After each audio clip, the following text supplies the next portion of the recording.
about to get Hey everybody, I'm Chris Beytes, editor of GrowerTalks magazine, and I have come to Manitowoc, Wisconsin, just below Green Bay, to find out where they make these, the ubiquitous and beautiful Dram rain wand. I'm at the world headquarters of Dram here in Manitowoc, where we're going to meet up with Kurt Becker, and he promised to give us a tour of the entire facility, so let's check it out. Oh, and in case you wondered if we're at the right place, water breakers as doorknobs. We're at the right place. Well, there's the man himself, Kurt Becker. You look like you're expecting me. I knew you were coming. Am I at the right place to find out where you make these beautiful things? We can show you how we make them and a lot more. In every color of the rainbow. Exactly. You're going to give us a full factory tour. Glad to have you. And I hear there's a surprise for me at the end. We'll see. I can't wait. Yeah. All right, let's go. Let me introduce you to Hans Dram. He's the president and CEO of the company. Hans Dram, from the last name, Dram, I would expect you've got something to do around this place. I do.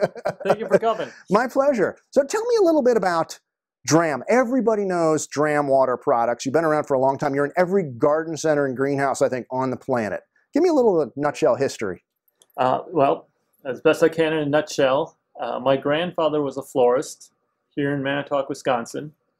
Would buy from different growers, like anybody at that time, but also would discuss their challenges and problems. And one of those problems was with some rose growers that they couldn't control the water flow the way they wanted to, their water management. And a basic water problem. Every grower on the planet's had it at one time or another. Yep. It did some tinkering and came up with our 400 aluminum water breaker. That's the original water breaker. We call it the cornerstone of the company, and that's basically where it all began. And now you're in, well, how many countries, you think, and with how many different product lines? I mean, we see a massive retail display behind us. We've got our retail product lines, which is a very large part of the company. We do commercially still. We still service all of those greenhouses that we started out with. We are in commercial agriculture now as a fertilizer supplier as well. We're using basically waste fish products. And even Dram water. With and water now we're purification, doing water treatment, again, to those same greenhouses, yeah. So a lot of things. Same growers. But one of the things you guys are best known for, I think, are those colorful water wands. Certainly gardeners know that, and right. I've got about a half dozen around my house. Maybe that's a starting point out there. We could go take a look where those come from and go from there. Yeah, why don't we go downstairs and take a look at the factory. All right, let's do it. All right. We were just looking at a bunch of retail product upstairs. Dram actually got to start really as a commercial company. You know, from the watering tools and everything else, we still do all of that. Commercial is still a big part of our business. We do hand watering, obviously, and a lot of those tools make it into the retail arena. But we do a lot of irrigation for commercial greenhouses to water their plants Drip more tubes automatically. and things like that. I've seen a lot of, which, well, we're looking at some right here. Exactly. So here's just a stack of drippers. This is more for a hanging basket, so you've got a slim weight, a pressure compensating end that's going to regulate the flow in here. So each one of these is going to plugs into your main tube line, a half-inch or three-quarter line. Exactly. Yep. You've got a little diaphragm in here that's going to regulate the flow at ½ gallon per hour. So every single one of these will get the same amount of water no matter where they are on the line. And these are being custom assembled right in this area, huh? We're assembling these here. We're cutting tube. We are Another big part of the commercial part of our business is chemical application, spray equipment. We make a whole bunch of different machines, 30, 40 machines that are all for the greenhouse chemical application industry, you know, trying to apply pesticides, insecticides to the plants that we're growing. Don't think I've ever been in a commercial greenhouse where I didn't see a Dram sprayer of some form. Well, I'm glad to hear that. We got a lot of stuff out there. We try and provide a wide array of different types of equipment Yeah, so I see that a we bunch can have stacked up back over there, ready to go. Well, we do everything from hydraulic spraying to ultra low volume, and we want to make sure that we're covering any end of chemical application in the greenhouse industry. We don't want to just have one style of piece of equipment.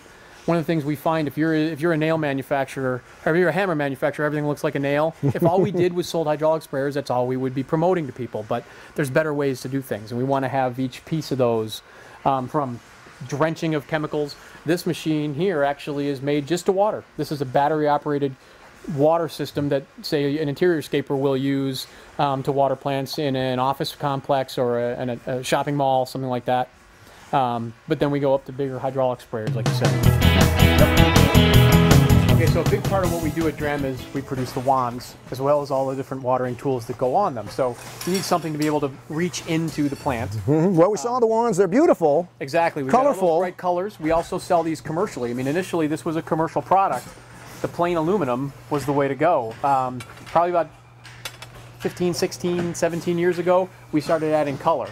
And the idea of the color was to give some choice to the consumer, make it a little more attractive, make it more fun than just a straight utilitarian tool like this. Well, everybody loves the color, but this is the way the tubing comes in. We see these massive bundles here. It used to come in 12-foot lengths. We work with our supplier to actually put them into bundles and cut them. They actually do a better job cutting it. It takes us a whole lot less time than us doing it here. So that's the length ready to go for these? These are straight. 36 inches or whatever. So exactly. So yeah, you've got, we need to put a bend on these. All right. Yep. What's going to happen after this state is they'll take them, they'll put them into a rack like this, they'll cut the plastic off and they spill out. These then are wheeled over to this machine right here, the bender. And you see the tubing just gets placed into the machine. 2 at a time. She's got a button, she fires it off. What could be simpler? And you can see the way they're racked in the box. Basically, they just flip both sides. So you get the bend this way, the next run will go that way. And you'll recognize this box is then the same box we send these off for the colored product, and we send them off to be anodized with this coloring. It's this, unlike a paint, this is an actual protective process for the aluminum. So it actually, in addition to making it pretty, adds a little bit of durability to the product. It's even beyond baked on. That color is really not going anywhere. You put this into a bath with the colorant. The pores of the aluminum are open. The color is actually basically drawn into the aluminum, and then we can actually put a clear coat over this for some product. And they're beautiful. Lots of every color of the rainbow. Yeah, it's kind of fun. We got all these different colors. So they come back to us in this state. What happens next? Well, now we got to start putting ends on them. So right here, we've got a machine that's actually going to put the different ends on the machine, on the wand. So we've got the female end. First, she's going to slip a grip on there.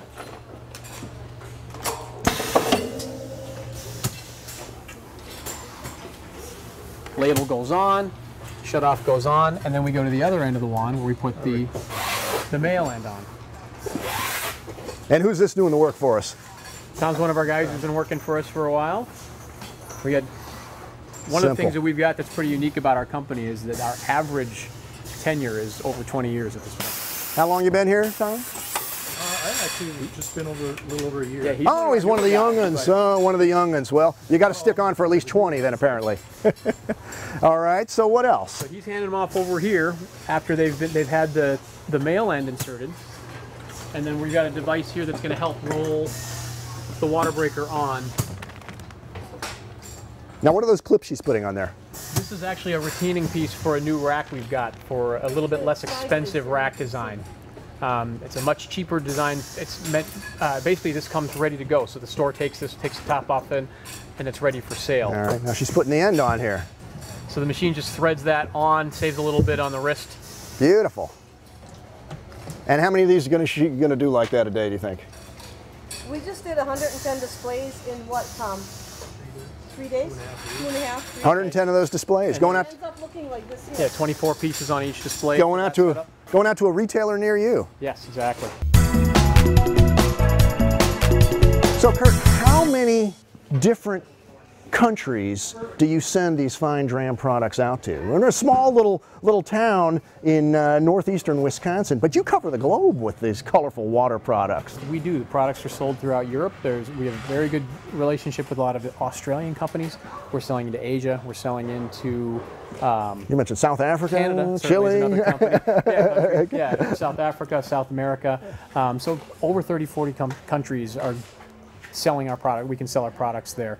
A lot of the products are made here or assembled here. Some of them come from offshore, from Asia. How do you assure a consumer or a commercial grower that the product they're getting is going to be of Dram quality, durable, last a lifetime, hopefully? What we do is we design the product, we test the product, we make sure that it fits to our spec. For the consumer product, that stuff is all lifetime guaranteed. So we can put that guarantee on there, but we really don't want it back either. So we want to make sure that it is very good quality. It's tested very rigorously. All of our product, like I said, is designed. We are constantly making improvements if we find fault. And if there's a problem, we replace it. So how do you test this stuff? A lot of watering? Well, hand watering, we test it in the field, but we also have a bunch of equipment that we use to trial stuff out too. Oh, look, can we see that? Oh, yeah. Oh, that'd be cool.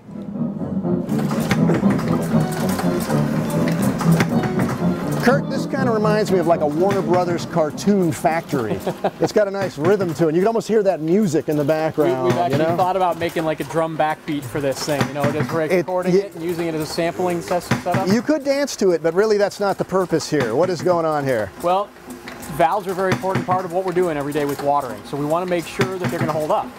All of our valves, in fact, our valves as well as our competitors' valves are tested. We want to make sure we get a baseline for how well they work, how well they're going to last, how long they're going to be able to seal, how long they're going to continue operating before they fail. How many cycles might you run a product through here? We put them through hundreds of thousands of cycles typically, but each one of them has a baseline. Some can make it that way, that number of cycles, some can't. Yeah. And so, you know, we have less expensive product and we have more durable product, and so we offer both of those to our customers.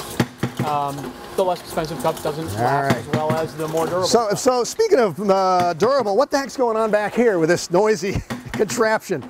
Well, one thing that most greenhouses will relate to is that growers aren't always, people hand watering aren't always the most careful with the tools. You're maybe implying they're sometimes angry as well. This is a testing machine that we use to test the durability of the water breaker to impact on the ground. And one of the things that's a major issue with customers is that they'll say their stuff's getting beaten up. Well, we've developed this tool, this machine. It provides about 7 to 8 pounds of force. So this is equal to somebody dropping the wand repeatedly from a height after they're done watering. That is one angry waterer right there. But he's just saying he's dropping. Yeah, he's been doing not it hitting for 7 to 8 hours in the greenhouse. He's tired of it. He drops that wand. But you said you actually learned something and changed the design of your breakers because of it. Exactly. So if you'll notice, all of our more expensive products, although the 1000 series, the ones with the stainless steel disc, the 750s, they're more expensive because the disc is more expensive for us to make. Making that hole is pretty hard. So this piece costs more to the grower. To make it last longer, we started off with just a vinyl dipped ring around the end. That vinyl dipped ring added some durability to the piece, where it basically would dampen a blow, but it added maybe, you know, a little bit of a durability. When we put things like that on this tester, we moved from that vinyl piece to a rubber molded piece. Try to provide a little more shock resistance. Exactly. So this machine is testing without any protection. The water breaker will last maybe 5-6 hits before you'll get damage to the disc, damage to the plastic. When we put the vinyl on there, it would last, you know, 10, 20, 30 hits on average. Our rubber, one that we put on, would make it 50, 60. It was a little bit better. This piece that we've recently added actually has an injection molded piece and rubber as well. So there's two pieces going on here. Exactly. It's actually molded together. The rubber is actually molded over the plastic piece that's injection molded. But what that does is now when it takes a hit, the force transfers around instead of just dampening the hit. This is making it hundreds of hits before it fails. Wow, so there's a lot of engineering and testing that goes on in just something simple like that. Well, we want to make sure that this piece lasts for the grower. In fact, we've even got a survey on our website where we're asking growers if they'd pay more for the regular 400 if we put this rubber bumper on there. Yeah, so you're seeing what'll happen there. Now this is really a water breaker is what got Dram started, right? It is. 1941, I think, is our official date now, was the invention of the 400 AL water breaker by John Dram. And you're still cranking those out by hand in this other room. Can we check that out? We can, yeah. All right, let's do that. So you're familiar with the 400 AL, which is really the founding of our company. About 70-some years ago, Kurt Dram's father, John Dram, started with the 400 AL, which is what most growers are very familiar with. This is the big hunky aluminum water breaker. Aluminum piece. Gorgeous. So this is still handmade here, pretty much the same way. There's been some improvements to the process, but they're still handmade here. They come in from a sand caster like this, so a lot chunkier. There's a lot of aluminum that we got to remove from that. But this has about 10 days to process before it's too hard for us to machine. So we get these things in quantity, and then these guys go to town and start making them. So I'm handmade by Todd's hands here. Todd's one of the guys. Yeah. On this beautiful vintage Warner and Swayze lathe. I love it. So you said, how'd you like to make one yourself? I get to turn one of these amazing. You can turn one and take it home. You can have your own handmade Chris Beytes. I'm not sure that I want to sell that to somebody else. I could try it out in my own garden. Exactly. Let's do it. I'd be honored to try it out. You're going to show me how to do it, Todd? Sure. All right. You sure you want to risk the machinery here? Don't worry about the machine. No. All right. Do I need a pair of gloves? Long time. Do I need a pair of gloves? No gloves for us here. Keep my sleeves out. Okay, we're going to chuck it up. You guys ready over there? Oh, I've been rolling the whole time. All right. We're going to chuck it up, get her centered in there, and then we're going to lock it down good and tight. That seems pretty tight. You laid that right there? Sure. All right. We've got this in the right spot. It's in the right, first one already. Right, she's ready to go. Yep. All right, we're going to get the good speed. Yep. All right, and you said this one's going to go up and it'll stop automatically. That was it. Yep. Come back, it changes. Yep. Now this is the one where I've got to pull this up, right? Bring it up close. Get it close. Activate our screw drive mechanism. Did I get it? Oh, there we go, we got it. Look at me doing this. This is great.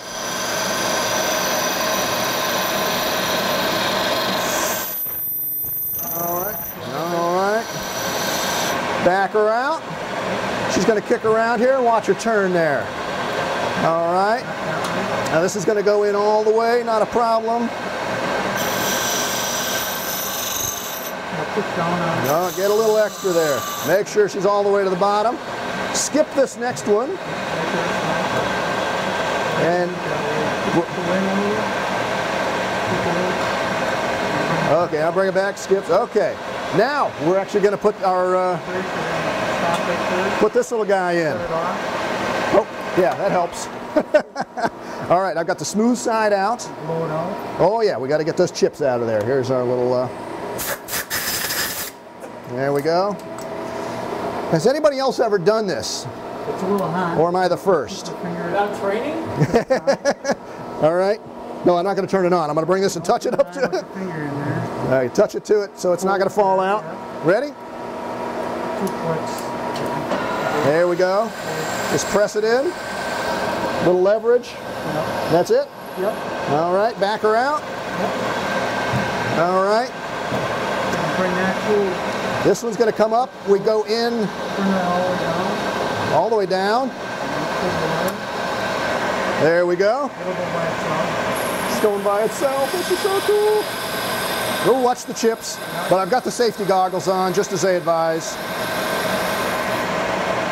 All right, back it off a half turn. Pull her back. And that's it. Now, some hand work. The file. All right, and you were just touching that edge out there, yeah? Hang on to it like this, and then just filing off the front of it. All right, just smooth in the front, the top edge, maybe the inside edge. Yeah. What do you think? Think it's good? Oh. You can go more.